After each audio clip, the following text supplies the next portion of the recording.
Hi, y'all. This week, the national debt went over $40 trillion for the first time. And so I decided to do a video on it and research the topic and explain it to everybody and all of that. So here we go.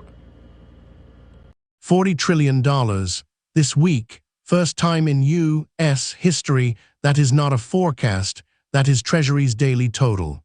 Two numbers, do not mix them. Gross debt, the headline clock, 40.05 trillion. Public debt, what markets actually hold 32.3 trillion.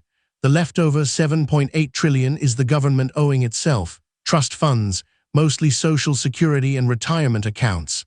The economy, GDP, is about 32.5 trillion.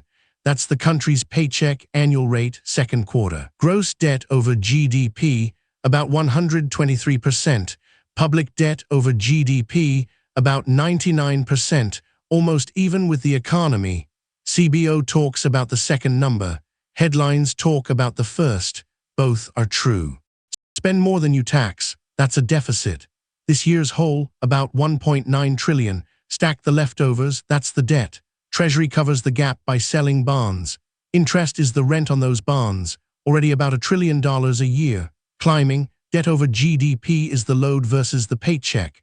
Dollar debt can rise and still be okay if the economy rises faster. The danger switch is when the interest rate on the debt stays above growth. Then the ratio climbs even if Congress adds no new programs. CBO's ugly part, the primary deficit, that's the hole before interest, stays around 2% of GDP. Interest is what compounds. Who's on the hook? 4 buckets. Dates don't all match. Direction does. About 46% Americans, mutual funds, banks, pensions, insurers, households. About 23% foreigners. Japan first, then the UK, then China. China is not number 1. China is under 2% of the whole 40 trillion. About 19% US trust funds. Social Security's piece is 2.6 trillion. That's an IOU, not a vault. About 11%. The Federal Reserve, 4.5 trillion. Most of this debt is owed to us. Foreign creditors are real. They are not the majority. What's the total current debt? Just the number.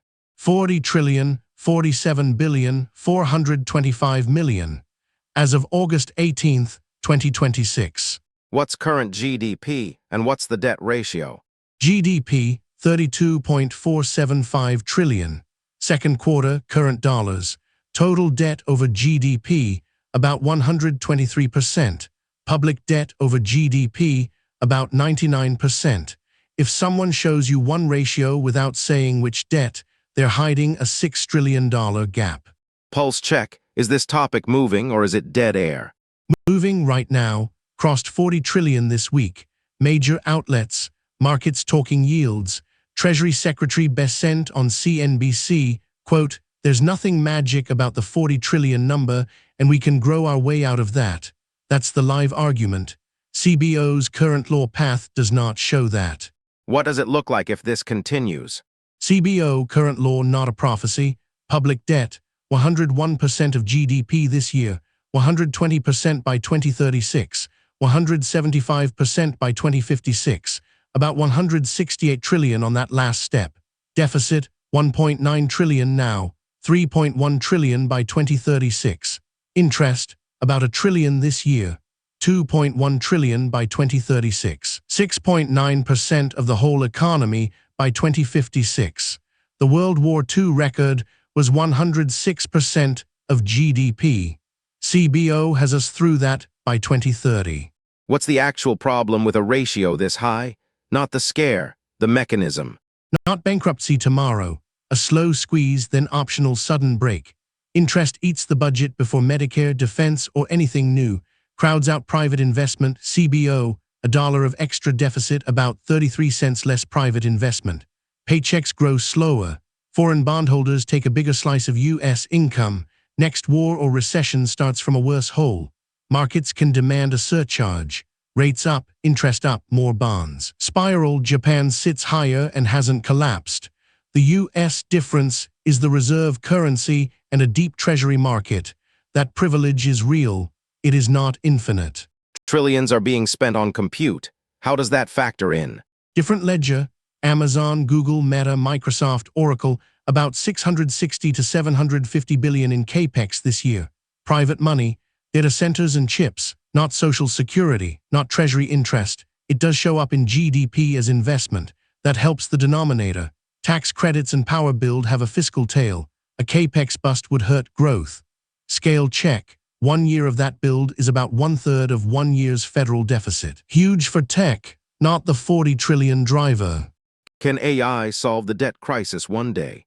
Not by itself, not in any baseline we found. CBO already baked in generative AI, about 1/10 of a point of productivity a year, 1% more output by 2036. Debt still climbs to 120, then 175. Double that AI boost, tax foundation, 2036 debt goes from 120% to about 118. Rounding error. Brookings, even a once-in-a-generation shock could cut deficits hard, then longer lives, displaced workers, a shrinking wage tax base, and higher rates claw a lot of it back. Honest line, AI can make the hole smaller. It does not fill it. Growth shrinks the ratio. Congress still has to shrink the primary deficit. Some of this is owed to Social Security. What's the balance and how does that fold in? End of 2025. Retirement fund, 2.34 trillion. Disability, 223 billion. Combined, 2.56 trillion. That's about 6% of the 40 trillion. Inside the 7.8 trillion of government-to-itself debt. For decades, payroll taxes ran a surplus. Treasury spent that cash on the rest of government and handed Social Security an IOU, special Treasury securities, legal claim, not a vault. Since 2021, benefits exceed payroll taxes. The fund cashes the IOUs. 2025, a 160 billion drawdown. Treasury needs real cash. If the rest of government is already in deficit, it borrows from the public. Intragovernmental debt falls, public debt rises. The 40 trillion clock barely moves. The mix just shifts from owe ourselves to owe markets. When the retirement fund hits zero, trustees say fourth quarter. 2032, no more IOUs.